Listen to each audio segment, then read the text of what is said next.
Tidak semua rumah mewah berisi kebahagiaan, dan tidak semua senyum menyimpan ketulusan. Inilah cerita tentang seorang anak yang terlalu buta mengejar dunia, hingga lupa siapa yang membuatnya bisa berdiri.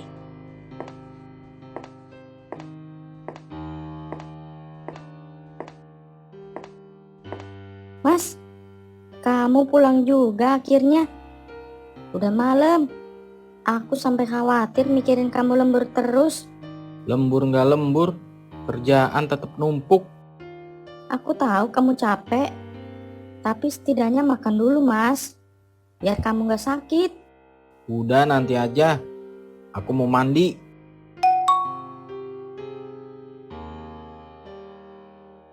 Itu dari ibu ya, Mas? Kok gak dibales? Iya, tapi aku lagi nggak mood bales. Capek banget. Mas, ibu kan tinggal sendirian. Kita aja kalau sendirian suka gelisah. Apalagi ibu kamu yang udah tua. Santi, kamu nggak ngerti ya? Aku ini lagi bangun reputasi di kantor. Klien besar bakal datang. Tahun ini kesempatan aku buat naik jabatan. Jangan bikin tambah ribet. Aku bukannya bikin tambah ribet, Mas. Aku cuma takut kamu terlalu sibuk sampai lupa hal yang lebih penting. Apa yang lebih penting dari masa depan kita? Orang tua, Mas.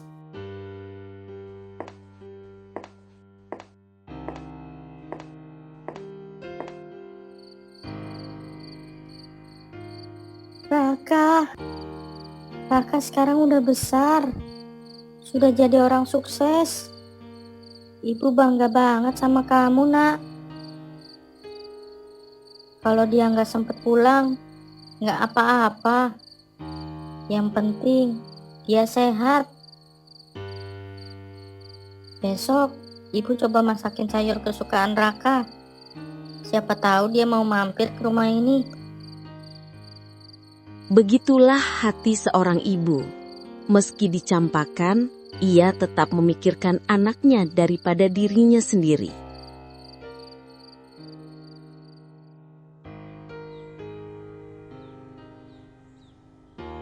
Mas, dari tadi aku lihat kamu gelisah banget. Ada yang kamu takutin? Ini klien besar, San. Kalau aku gagal, posisi aku di kantor bisa terancam. Kamu nggak ngerti tekanan aku kayak apa. Iya, aku ngerti, Mas. Tapi masalahnya bukan cuma kerjaan. Dari tadi kamu juga cuek banget sama chat dari ibu. Aku bukan cuek. Aku cuma nggak punya waktu buat ngelakuin hal-hal yang bikin tambah stres. Ibu itu bukan hal kecil yang bikin ribet, Mas. Ibu itu orang tua kamu. Perempuan yang merawat kamu dari kecil.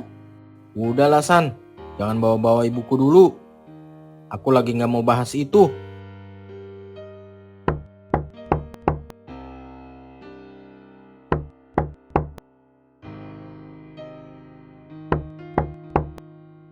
Siapa tuh, Mas? Mana aku tahu. Sana kamu buka pintunya. Ya, sebentar.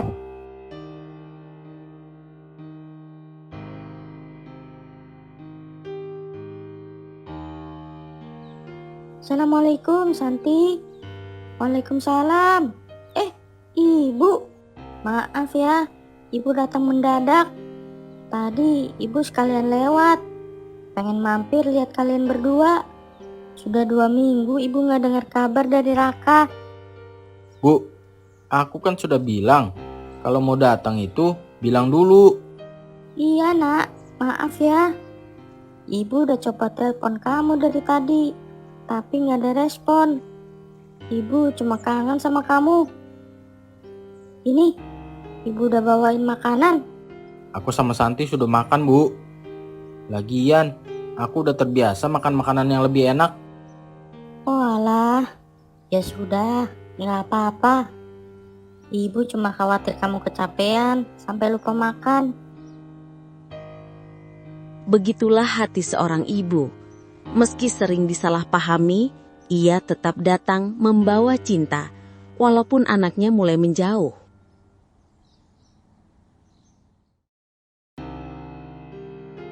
Raka, kamu sibuk banget ya?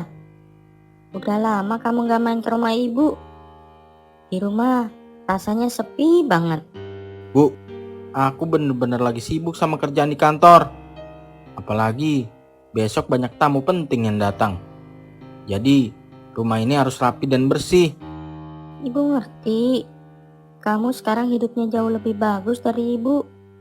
Ibu bangga kok. Tapi kalau kamu sempat, mampir ya nak. Ibu kangen banget kalau pagi dengar suara kamu. Mas, denger tuh. Bu, aku sudah pikirkan sesuatu. Mungkin akan lebih baik buat ibu kalau tinggal di tempat yang bisa ngurusin ibu setiap hari. Tempat yang lebih nyaman. Tempat apa itu nak? Di panti jompo. Mas, kamu ngomong apa sih? Raka, kamu mau titipin ibu ke panti? Kenapa nak? Ibu salah apa sama kamu? Bu, ini bukan soal salah atau tidak salah. Ini soal kenyamanan. Ibu tinggal sendirian. Rumah ibu jauh dari Raka. Aku gak sempat setiap hari harus nengokin ibu. Di panti jompo, ibu bakal nyaman. Ada perawat, ada teman-teman baru di sana.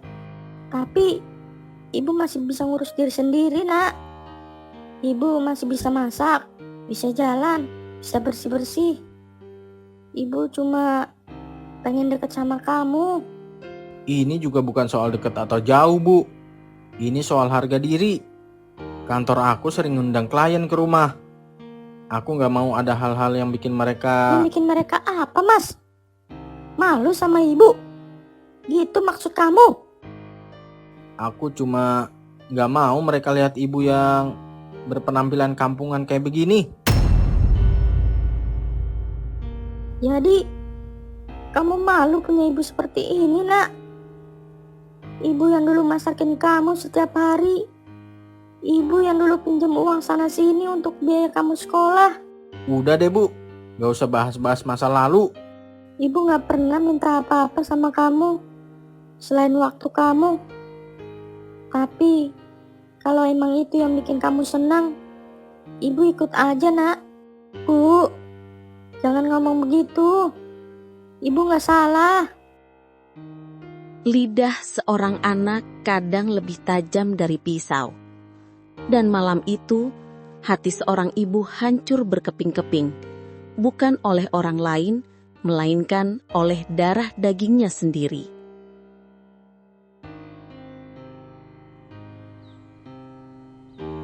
Kapan kita berangkat nak? Besok pagi, aku jemput di rumah ibu. Baik, ibu siap nak. Ya udah, kalau begitu ibu pamit ya.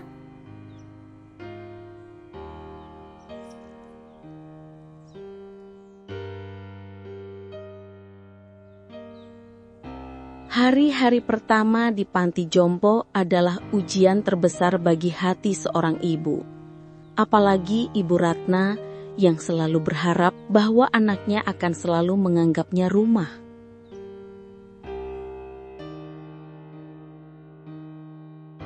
Ini kamar Ibu Ratna ya.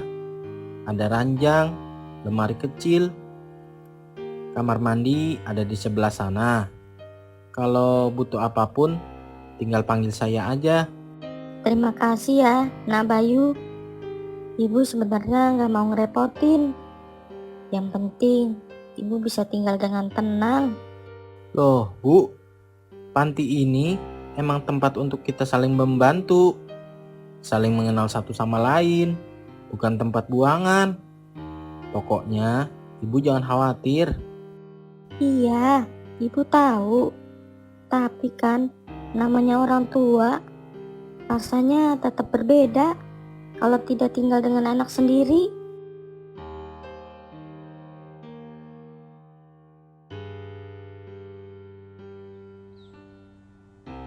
Mas, kamu yakin ini keputusan yang tepat?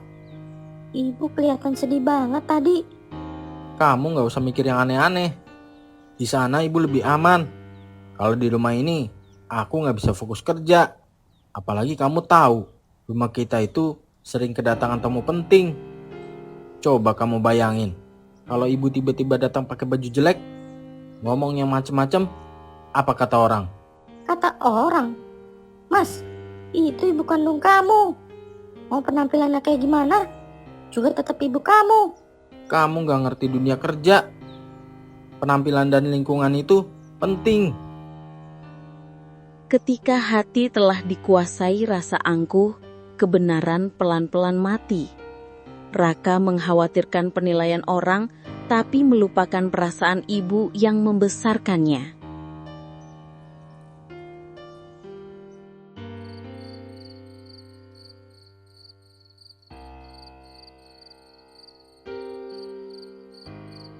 Raka pasti sibuk.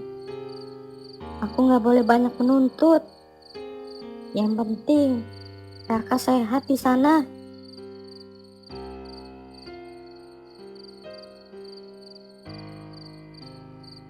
Bu, ini obat batuknya. Dari tadi kan, ibu batuk-batuk terus. Cuma batuk kecil. Badan ibu sudah tua, jadi wajar. Kalau begitu saya temenin ngobrol ya bu, biar ibu gak ngerasa kesepian. Makasih ya nak. Ibu cuma kangen rumah, kangen Raka. Kalau ibu kangen sama anak ibu, coba ditelepon aja. Nanti aja, takut ganggu dia lagi kerja.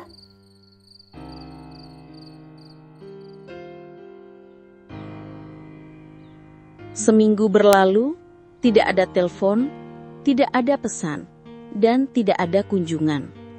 Hanya penantian yang makin lama makin terasa menyakitkan. Ibu gak ikut senam pagi. Biasanya penghuni baru paling semangat. Ibu lagi nunggu Raka. Katanya mau datang hari ini. Bu, Raka gak bilang apapun ke kami soal mau datang ke sini. Mungkin dia lupa. Biasanya Raka emang jarang tepat waktu. Dari dulu selalu begitu. Ibu sudah terbiasa.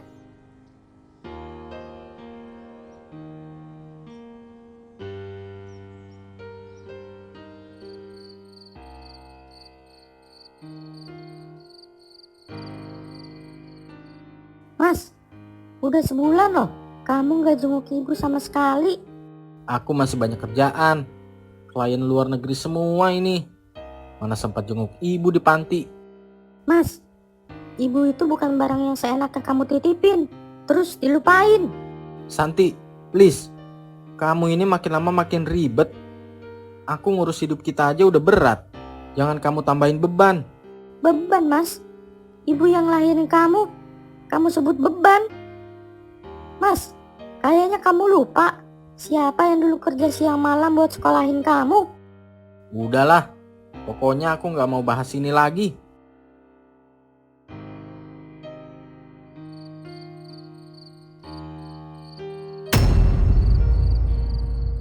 Bu Ratna, ya ampun.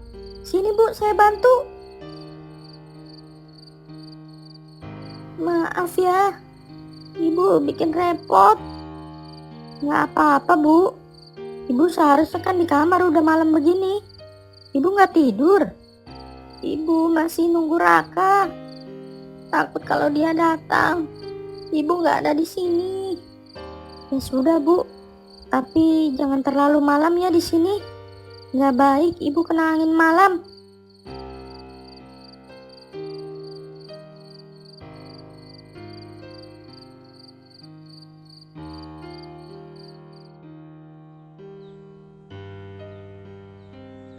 Pak Bayu, Ibu Ratna jatuh pak.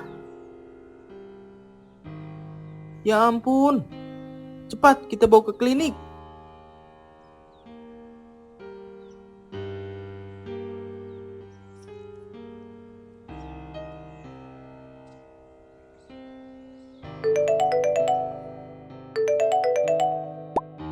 Pak Bayu, ada apa Pak? Pak Raka, Keadaan ibu menurun drastis. Beliau butuh keluarganya di sini. Pak, saya lagi kerja. Gak bisa sekarang. Tolong dirawat aja dulu ibu saya. Ibu Ratna dari tadi terus memanggil-manggil nama Pak Raka. Setiap malam, beliau duduk di taman, selalu menunggu kedatangan Pak Raka. Saya nanti malam kalau sempat ke sana. Kadang yang membuat seseorang benar-benar jatuh bukan badai besar, tetapi hatinya sendiri yang memprioritaskan dunia lebih tinggi daripada cinta tulus seorang ibu.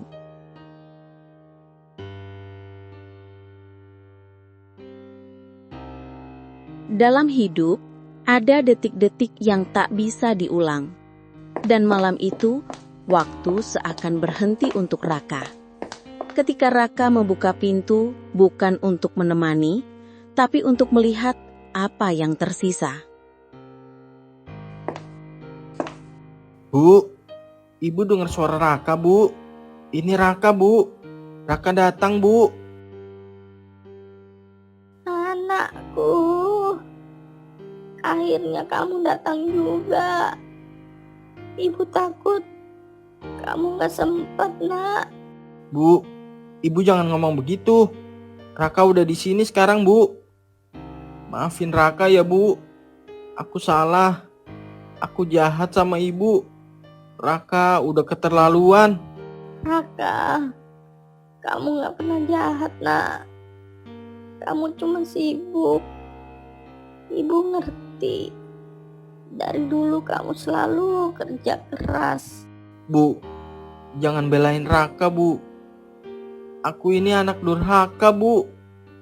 Aku titipin ibu ke panti cuma karena aku malu, Bu. Aku takut orang kantor lihat siapa ibu. Aku ini benar-benar keterlaluan sama ibu. Raka, ibu cuma ingin kamu bahagia. Meskipun bahagia kamu bukan sama ibu. Jangan ngomong begitu, Bu. Raka sadar kalau semua pencapaian ini gak ada artinya kalau gak ada ibu. Nah, dengerin ibu baik-baik. Gengsi itu gak bakal nemenin kamu pas kamu jatuh. Tapi ibu selalu ada buat kamu. Meskipun kamu buang ibu sekalipun. Bu, jangan tinggalin aku, Bu. Aku janji, Bu. Aku bakal perbaikin semuanya. Aku bakal bawa ibu pulang. Ibu bisa tinggal di rumah Raka. Raka bakal jadi anak yang bisa ibu banggain. Raka, ibu bangga kok sama kamu dari dulu. Dari kamu kecil. Meski kamu suka marah-marah sama ibu tetap bangga, Nak. Karena kamu itu anak ibu. Bu, bangun, Bu. Lihat aku, Bu.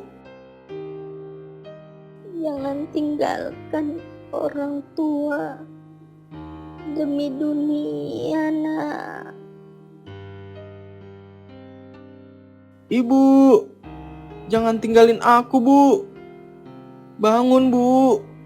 Ibu, maafin aku, Bu. Dan di saat itulah penyesalan datang sebagai tamu terakhir. Ketika kata maaf tak lagi bisa mengubah apapun, maka hormatilah orang tuamu selagi mereka masih hidup. Karena ketika mereka pergi, tidak ada harta dan jabatan yang bisa menghapus luka penyesalan.